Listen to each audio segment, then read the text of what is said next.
Hi കൂട്ടുകാർ, അസ്സലാമു അലൈക്കും വറഹ്മത്തുള്ളാഹി തആല വബറകാതുഹു.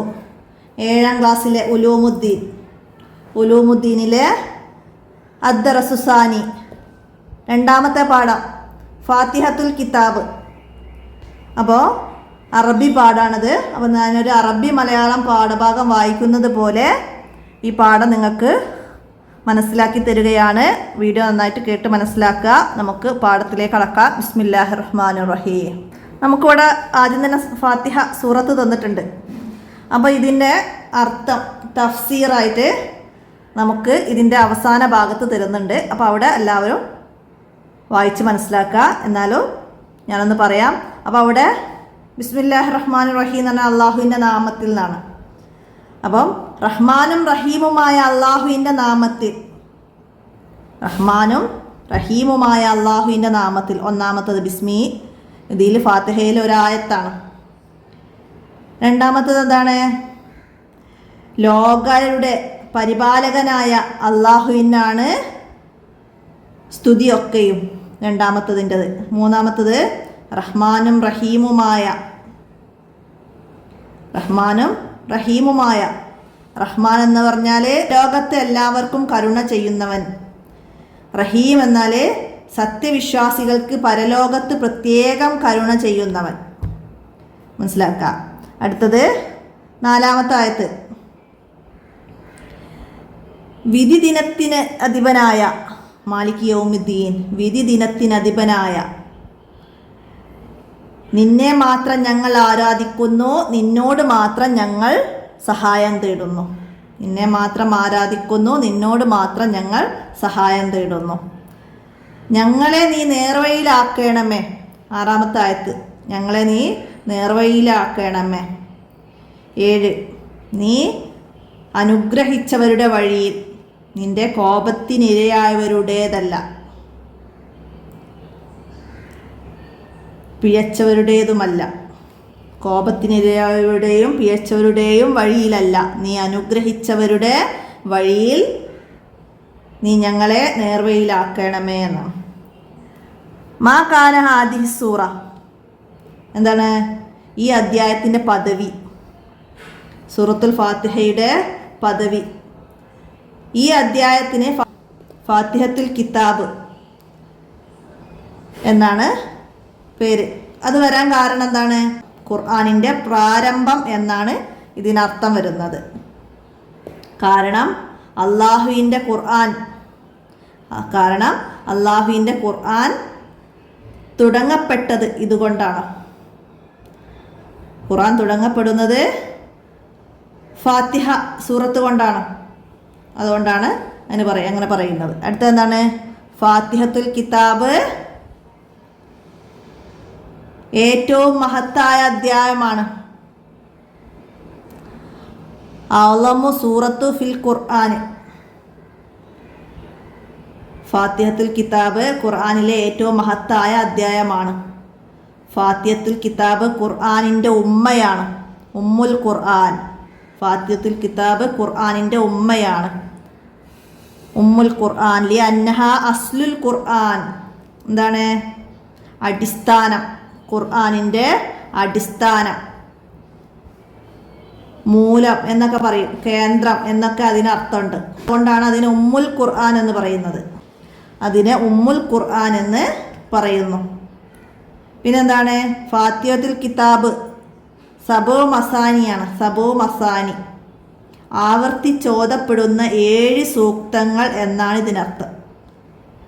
ആവർത്തിച്ചോദപ്പെടുന്ന 7 സൂക്തങ്ങൾ, 7 ആയത്തുകൾ ആവർത്തിച്ചോദപ്പെടുന്നു. എല്ലാ നിസ്കാരങ്ങളിലും ആവർത്തിച്ച് പാരായണം ചെയ്യപ്പെടുന്ന സൂറത്തായതുകൊണ്ടാണ് ഈ പേര് ലഭിച്ചത്. ഫീ കുല്ലി റക്കായത്തിൻ, എല്ലാ നിസ്കാരത്തിലും ആവർത്തിച്ച് പാരായണം ചെയ്യപ്പെടുന്നത് കൊണ്ടാണ് ഈ സൂറത്തിന് ഈ പേര് ലഭിച്ചത്. ചോദ്യം വരാം, ഫാത്തിഹക്ക് സബോ മസാനി എന്ന് പേര് വരാൻ കാരണം എന്തെന്ന് ചോദ്യം വരാം. അപ്പം എന്താണ്? എല്ലാ നിസ്കാരത്തിലും ആവർത്തിച്ച് പാരായണം ചെയ്യപ്പെടുന്ന സൂറത്തായതുകൊണ്ടാണ് ഈ പേര് ലഭിച്ചത്.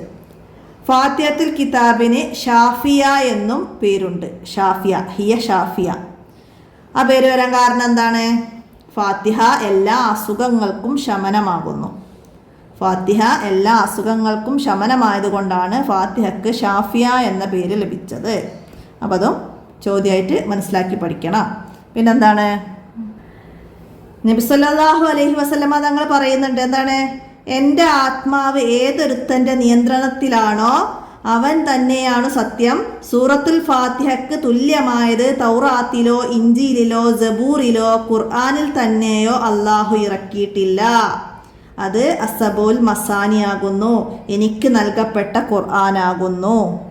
നബി സല്ലല്ലാഹു അലൈഹി വസല്ലമ ഫാത്തിഹ സൂറത്തിനെ കുറിച്ച് എന്താ പറഞ്ഞത് എന്ന് ചോദ്യം വരും. മനസ്സിലാക്കുക. എന്താണ്, എൻ്റെ ആത്മാവ് ഏതൊരുത്തൻ്റെ നിയന്ത്രണത്തിലാണോ അവൻ തന്നെയാണ് സത്യം. സൂറത്തുൽ ഫാത്തിഹക്ക് തുല്യമായത് തൗറാത്തിലോ ഇഞ്ചീലിലോ സബൂറിലോ ഖുർആനിൽ തന്നെയോ അള്ളാഹു ഇറക്കിയിട്ടില്ല. അത് അസബുൽ മസാനിയാകുന്നു, എനിക്ക് നൽകപ്പെട്ട ഖുർആനുമാകുന്നു. മനസ്സിലാക്കുക. ഫാത്തിഹയുടെ മുമ്പ് ഔദു ഓതലും ശേഷം ആമീൻ പറയലും സുന്നത്താണ്. ഫാത്തിഹക്ക് മുമ്പ് ഔദു ഓതലും ശേഷം ആമീൻ പറയലും സുന്നത്താണ്. അത് രണ്ടും ഖുർആനിൽ പെട്ടതല്ല. ഫാത്തിഹയിലെ ഒരു ആയത്താണെന്ത്, ബിസ്മി വൽ ബസ്മലത്തു. എന്നാൽ ബിസ്മി ഖുർആനിൽ പെട്ടതും ഫാത്തിഹയിലെ ഒരു ആയത്തുമാണ്. മനസ്സിലാക്കട്ടെ. അതൊക്കെ ചോദ്യം വരാം. ഫാത്തിഹക്ക് മുമ്പ് ഔദു ഓതൽ എന്താണ്, സുന്നത്താണ്. ഫാത്തിഹക്ക് ശേഷം ആമീൻ പറയല് സുന്നത്താണ്. ഖുർആനിൽ പെട്ടതാണ് എന്ത്, ബിസ്മി. ഫാത്തിഹയിലെ ഒരു ആയത്തുമാണ് ബിസ്മി. അതൊക്കെ മനസ്സിലാക്കുക. ഖുർആനിൽ പെട്ടതല്ല ഏത്, ഔദു ആമീനും. മനസ്സിലാക്കട്ടോ. ആ രീതിയിൽ പഠിക്കുക. ഇനി നേരത്തെ പറഞ്ഞ തഫ്സീറാണ് ഇവിടെ പറയുന്നത്. അപ്പോൾ ഇവിടെ അള്ളാഹുവിൻ്റെ നാമത്തിൽ ഓരോരോ ആയത്തുകൾ നമ്പർ ഇവിടെ തന്നിട്ടുണ്ട്. ഓരോരോ ആയത്തുകളും അതിൽ ഓരോ വേർഡ്സുകളായിട്ട് തന്നെ ഇവിടെ പറയുന്നുണ്ട്. അപ്പോൾ അതൊക്കെ മനസ്സിലാക്കുക. അള്ളാഹുവിൻ്റെ നാമത്തിൽ ഇഹലോകത്ത് എല്ലാവർക്കും കരുണ ചെയ്യുന്നവനായ, സത്യവിശ്വാസികൾക്ക് പരലോകത്ത് പ്രത്യേകം കരുണ ചെയ്യുന്നവനായ, എല്ലാ സ്തുതികളും അള്ളാഹുവിനാണ്. ലോകരക്ഷിതാവായ, പ്രതിഫലം നൽകുന്ന നാളിൻ്റെ ഉടമസ്ഥനായ നിനക്കു മാത്രം ഞങ്ങൾ ഇബാദത്ത് ചെയ്യുന്നു. നിന്നോട് തന്നെ ഞങ്ങൾ സഹായം തേടുകയും ചെയ്യുന്നു. ഞങ്ങളെ ഉറപ്പിച്ചു നിർത്തേണമേ നേർവഴിയിൽ, നീ അനുഗ്രഹിച്ചവരുടെ വഴിയിൽ. ആരാണ് ഈ അനുഗ്രഹിച്ചവർ? നബിമാർ, സിദ്ദീഖുകൾ, ശുഹദാക്കൾ, സജ്ജനങ്ങൾ. അള്ളാഹു അനുഗ്രഹിച്ചവരുടെ വഴി. ആരൊക്കെയാണ് അനുഗ്രഹിച്ചവർ? നബിമാർ, സിദ്ദീഖിങ്ങൾ, ശുഹദാക്കൾ, സജ്ജനങ്ങൾ. പിന്നെ നിന്റെ ശിക്ഷക്കിരയായവരുടേതല്ല, പിഴച്ചവരുടേതും ശിക്ഷക്കിരയായവരുടെയും വഴിയിലല്ല. നബിമാർ, സിദ്ദീഖിങ്ങൾ, ശുഹദാക്കൾ, സജ്ജനങ്ങൾ എന്നിവരുടെ വഴിയിൽ പ്രവേശിപ്പിക്കണമേ എന്നാണ്. അപ്പോൾ ഇതിലെ ചില വേർഡ്സുകൾ നമുക്ക് ഇംഗ്ലീഷിൽ മനസ്സിലാക്കാൻ വേണ്ടിയിട്ടാണ്. അതിൻ്റെ അർത്ഥം ഇവിടെ ഇംഗ്ലീഷിൽ വന്നിട്ടുണ്ട്. അപ്പോൾ അതൊക്കെ മനസ്സിലാക്കുക. ഇപ്പോൾ ഇവിടെ താഴത്തുള്ള ഈ വേർഡ്സുകളൊക്കെ വായിച്ച് മനസ്സിലാക്കുക. അതത, യഅ്ബുദു, ഇബാദ, അൻഅമ, യുൻഇമു, ഇൻആമുൻ, അൻസല, യുൻസില, ഇൻസാലുൻ, വസിയ, യസഉ, സഅത്തുൻ, ഇസ്താന, യസ്തഈനു, ഇസ്തിയാനത്ത്. അപ്പോൾ അതൊക്കെ വായിച്ച് മനസ്സിലാക്കുക. നമുക്കിതിൻ്റെ ദഫ്തർ തോലിബ് നോക്കാം. തദ്രിബാത്തിൽ ആദ്യം വരുന്നത് എന്താണ്? താഴെയുള്ള ഈ വേർഡ്സുകളിൽ അക്ഷരങ്ങൾ ഉണ്ടെന്നത് അതത ഹുറൂഫ്. ഈ കലിമത്തുകളിൽ എത്ര അക്ഷരങ്ങളുണ്ടെന്ന് ഇവിടത്തേക്ക് എടുത്ത് എഴുതാനാണ്. മിൻ എന്നതിൽ 2 ഹുറൂഫാണ് ഉള്ളത്, 2 അക്ഷരങ്ങളാണ്. അപ്പോൾ ഇവിടെ 2 എഴുതി. അസ്ലുൻ എന്നതിൽ 3.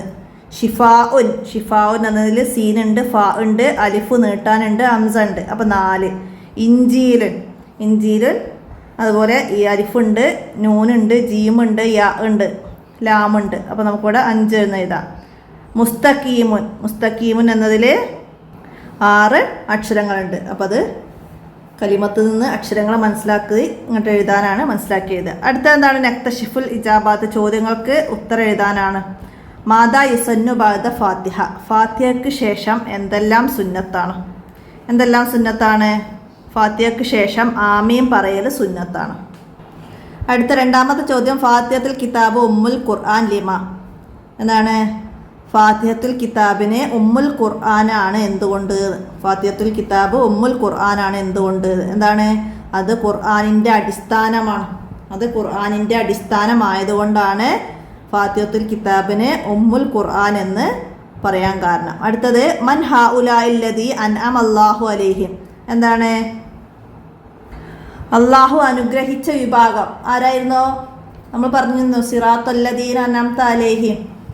അനുഗ്രഹിച്ചവരുടെ വഴിയിൽ ആരൊക്കെ ആയിരുന്നു? നബിമാർ, സിദ്ദീഖീങ്ങൾ, ശുഹദാക്കൾ, സജ്ജനങ്ങൾ. അവരാണ് അള്ളാഹു താല അനുഗ്രഹിച്ച വിഭാഗങ്ങൾ.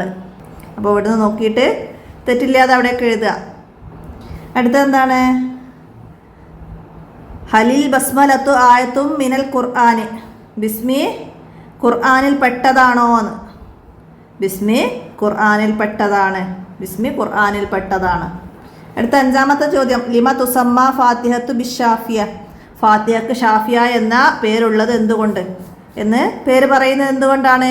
അത് എല്ലാ രോഗങ്ങൾക്കും ഷിഫായാണ്. അതെല്ലാ രോഗങ്ങൾക്കും ഷിഫായാണ്. അതുകൊണ്ടാണ് ഫാത്തിഹക്ക് ഷാഫിയ എന്ന് പേര് പറഞ്ഞത്. അടുത്തെന്താണ്? ഉദാഹരണത്തിലേതുപോലെ താഴെയുള്ളത് പൂർത്തിയാക്കാനാണ്. അതാണ് ഇവിടെ എന്താ തന്നത്? ഫി സൂറത്ത് ഫാത്തിഹത്തി സബ് ആയത്തി. ഫാത്തിഹയിൽ 7 ആയത്തുണ്ട് എന്നാണ്. അതുപോലെ നമുക്കിവിടെ ഇഖ്ലാസ് തന്നിട്ടുണ്ട്. ഫി സൂറത്തി ഇഖ്ലാസി അർബ ആയത്തി. ഇഖ്ലാസിൽ 4 ആയത്തുകളുണ്ട്. അതുപോലെ നാസ് ഫി സൂറത്തി നാസി സിത്ത ആയത്ത്. 6 ആയത്തുണ്ട് സൂറത്തു നാസിൽ. അടുത്തത് അല്ലാഹു ഹുവർ റഹ്മാൻ. അതേപോലെ അല്ലാഹു ഹുവർ റഹീം, അല്ലാഹു അൽ മാലിക്. ഫാത്തിഹത്തുൽ കിതാബി ഹിയ ഉമ്മുൽ ഖുർആൻ. അതുപോലെ ഹിയ സബുൽ മസാനി, ഹിയ ഷാഫിഈ. അപ്പോൾ അവിടെ ഹിയ അഅ്ലമുൽ സൂറത്ത് ഫിൽ ഖുർആൻ. ഫാത്തിഹത്തുൽ കിതാബ് ഉമ്മുൽ ഖുർആൻ, ഹിയ സബു മസാനി, ഹിയ ഷാഫിഈ. അപ്പോൾ അതൊക്കെ പാഠഭാഗം വായിക്കുമ്പോൾ പറഞ്ഞതാണ്. അപ്പോൾ അതൊക്കെ അവിടേക്ക് അതുപോലെ പൂർത്തിയാക്കുക. അടുത്തത് വരുന്നത് തഫ്സീർ ഫി ലോഴത്തിന. നമ്മുടെ ഭാഷയിലേക്ക് തഫ്സീർ എഴുതാനാണ്. അൽഹംദുലില്ലാഹി റബ്ബിൽ ആലമീൻ. അപ്പോൾ അതിൻ്റെ അത് എഴുതാൻ നമ്മൾ പാഠഭാഗത്തിൽ വായിച്ചിരുന്നു. അപ്പോൾ ഇവിടെ നമ്മൾ 2 വേർഡ്സുകളായിട്ടാണ് ഇവിടെ തഫ്സീർ ഉള്ളത്. അപ്പോൾ ചേർത്ത് എഴുതുക. അൽഹംദുലില്ലാഹി റബ്ബിൽ ആലമീൻ, എല്ലാ സ്തുതികളും ലോകരക്ഷിതാവായ അള്ളാഹുവിനാണ്. അങ്ങനെ എഴുതുക. അടുത്തത് ഇഹ്ദിന സിറാത്തൽ മുസ്തഖീം. എന്താണ്? നേർവഴിയിൽ ഞങ്ങളെ ഉറപ്പിച്ചു നിർത്തണമേ. നേർവഴിയിൽ ഞങ്ങളെ ഉറപ്പിച്ചു നിർത്തണമേ. അടുത്തത് ബിസ്മില്ലാഹിർ റഹ്മാനിർ റഹീം. എന്താണ്? അങ്ങനെ എഴുതുക. സത്യവിശ്വാസികൾക്ക് പരലോകത്ത് പ്രത്യേക കരുണ ചെയ്യുന്നവനും ഇഹലോകത്ത് എല്ലാവർക്കും കരുണ ചെയ്യുന്നവനുമായ അള്ളാഹുവിൻ്റെ നാമത്തിൽ. അങ്ങനെ അത് 3 കൂടി ചേർത്തിട്ട് എഴുതുക. അടുത്ത തഹസീസാണ്. കണ്ണിക എഴുതണം. നൊയ്ദ് ഫിക്ര അല സിറാത്തുൽ മുസ്തഖീം എന്നതിനെ കുറിച്ചിട്ട് ഒരു കണ്ണിക എഴുതണം. എന്തെഴുതാം നമുക്ക്? അപ്പോൾ ഇവിടെ നേർവഴി എന്നതിനെ കുറിച്ചിട്ടാണ് നമ്മൾ കണ്ണിക എഴുതേണ്ടത്. എന്തെഴുതാം നമുക്കവിടെ? അള്ളാഹു അനുഗ്രഹിച്ചവരുടെ വഴി, അതാണ് നേർവഴി. നബിമാർ, സിദ്ദീഖീങ്ങൾ, ശുഹദാക്കൾ, സജ്ജനങ്ങൾ എന്നിവരുടെ വഴി. സന്മാർഗം സ്വീകരിച്ചവരുടെ വഴി, അതാണ് നേർവഴി. സത്യനിഷേധികളുടെയും വഴി പിഴച്ചവരുടെയും വഴിയല്ല. നിന്റെ ശിക്ഷയ്ക്കിരയായവരുടെ വഴിയുമല്ല. അള്ളാഹുവിൻ്റെ കോപത്തിനിരയായവരുടെ വഴിയിലല്ലാതെ സന്മാർഗവും സത്യവും മനസ്സിലാക്കി നല്ല വഴിക്ക് ജീവിച്ചവരുടെ വഴിയിൽ. അതൊക്കെയാണ് നേർവഴി എന്നതുകൊണ്ട് മനസ്സിലാക്കി നമുക്ക് ഇവിടെ എഴുതേണ്ട ഖണ്ഡിക. അപ്പോൾ അത് ഫാത്തിഹയെ കുറിച്ച് മനസ്സിലാക്കിയിട്ട് അതിൻ്റെ അവസാനത്തിൽ വന്ന ആ ഭാഗം എഴുതിയാൽ മതി. അത്രയാണ് ഇവിടെ മനസ്സിലാക്കേണ്ടത്. അപ്പോൾ എത്രയാണ് 2ാമത്തെ പാഠമായ ഫാത്തിഹത്തുൽ കിതാബിൽ നിങ്ങൾക്ക് മനസ്സിലാക്കാനുള്ളത്. അപ്പോൾ എല്ലാവരും മനസ്സിലാക്കുക, ഉപകാരപ്പെടുത്തുക, വീഡിയോ കൂട്ടുകാർക്കൊക്കെ ഷെയർ ചെയ്ത് കൊടുക്കുക. ഇന്നത്തെ വീഡിയോ ഇവിടെ അവസാനിപ്പിക്കുകയാണ്. അസ്സലാമു അലൈക്കും വറഹ്മത്തുള്ളാഹി വബറകാതുഹു.